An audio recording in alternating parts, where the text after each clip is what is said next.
Hi, welcome back. This is Jelle from Growing Bonsai, and today I'd like to talk to you about grafting. Grafting is a technique where you combine two parts of a plant together. Grafting works because what we do is we open up the bark. If you look at the composition of a branch, and typically in spring this is not so hard to do, but it is still winter, you see there's the outer bark, and underneath it is the actual wood. This thin layer between the wood and the bark is the only place where a tree grows. This is where all the dividing cells are. What we do when we cut into the branch, we create an area where we have the wood, we have the bark, and we have the thin growing layer of cells in between. We align the scion with this thin layer here on both sides. So the scion has one of those layers, but the receiving plant as well. If you connect those with each other and then you layer the bark over it, you make sure that the dividing cells in the receiving plant and the dividing cells in the scion that you're inserting connect, grow together, and start forming tissue together. The materials needed for grafting are not all that complex. You need a sharp knife, some scissors to clip a branch, you need something called grafting tape or parafilm, you need a donor plant, a few bits and pieces of wire so you can connect the plants together, and of course you need a recipient plant. Parafilm or grafting tape needs to be stretched before you can use it. By stretching it like so, you give it the property that it connects better to itself. Then when you wind it around a scion, it will actually adhere to itself and create a little hole around the plant to protect it from desiccation. So always pre-stretch your parafilm or grafting tape, whatever you try to use, before you wind it around a scion. Then when it comes to selecting the scion that you're going to use for grafting, always find a branch that is strong and healthy. You can recognize that the plant is strong and healthy by the long runners that you see on these branches. Try to find a plant that has grown well last year but also the year before and has already some wooden sections. Do not graft with the green part, you graft with the wooden part of the plant. In this case, I'll just take this branch. I'm going to take out the growing tip because I'm not interested in extensive growth right now. And then all that's left to do is remove the lower green from the plant.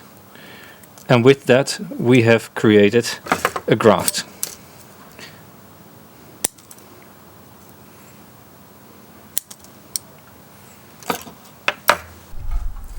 It is important that the grafting scion has a little bit of age to it, as can be told here, but it's not too thick and too heavy on the foliage. If you have too much foliage on it, it will dry out very quickly. If the branch is too young or too thin, it won't have the energy to really grow and connect with the tissue in the receiving plant.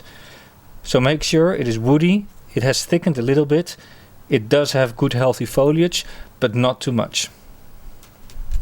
Now the important point is to wrap the scion with grafting tape to make sure that later on the graft won't dry out that much.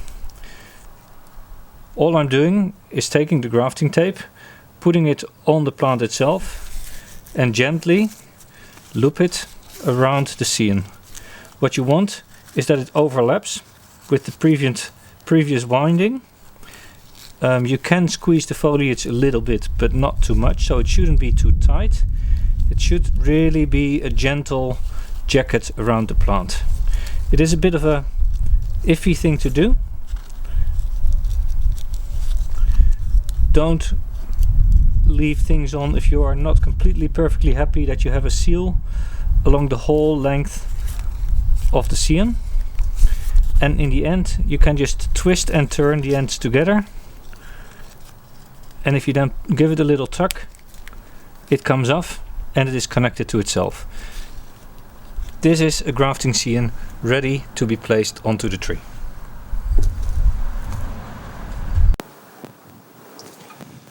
When you have prepared your scions, you also need to decide where am I going to put the scions on the plant. One of the things to look at is the thickness. As you can tell by this healthy graft, you can place a graft directly on the main trunk. But also you can place them on branches that are of similar thickness to the one that you're grafting on. The latter is a lot easier than the former.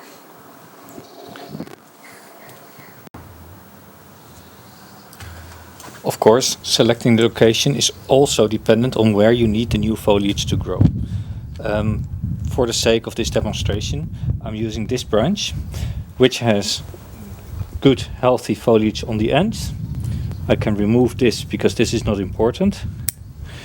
But more importantly, I need to remove this growth at the base.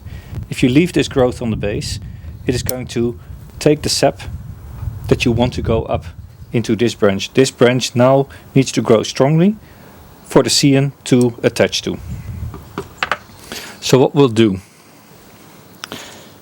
we will take the scion that we prepared before and we're going to place it on this branch, right about here. The way to do this is to prepare the scion first and remove the bark. What we want is that the scion comes off the branch automatically by itself. You can see it is slightly curved, so this would be an ideal position to eventually connect. There's now two things that we need to do simultaneously. Is make a cut in the branch where it needs to go. This needs to be deep enough that it penetrates the bark completely and into the wood. And at the same time we need to remove the bark on two sides of the scion. As we can't do this simultaneously, this needs to be done fairly quickly. What I'm going to do, I'm going to remove a long strip of bark on the side that connects to the branch and a short strip of bark from the side where the bark of the receiving end will be covering it later on. And I'll do that in one go. I will make a cut here, which is fairly deep, about 1.5 centimeters, into the old wood. Then I'll take the bark off here and I'll slide the two together and close the gap.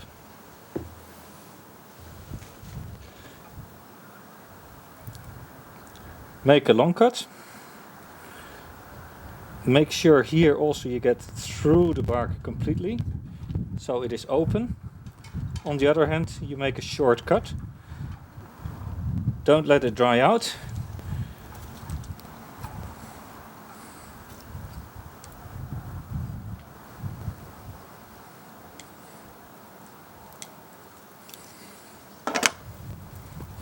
And now we take the scion and we slide it in. And we don't slide it in the middle, but we slide it in on the side. That way the cambium of both the receiving and the donor will have the biggest chance of connecting. I like to use grafting tape to also here connect the two and make sure the scion starts to get a little bit of pressure. I also go over. That way I am reducing the amount of water that can actually get into my connection.